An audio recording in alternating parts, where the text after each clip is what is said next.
You are looking at Julian's pronunciation guide, where we look at how to pronounce better some of the most mispronounced words in the world, like this other curious word. But how do you say what you're looking for today?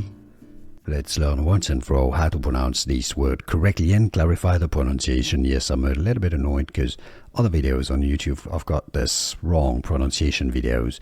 They say it's pronounced DevOps. No, it's not DevOps. I mean, you could say it as DevOps, I guess, but by the way, if you want to learn more tech pronunciation, stay tuned.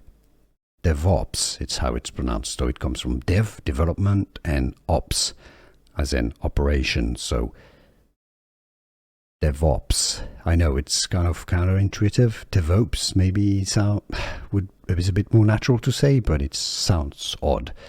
How do you say it yourself? Let us know in the comments. DevOps is the correct pronunciation, I believe, in English.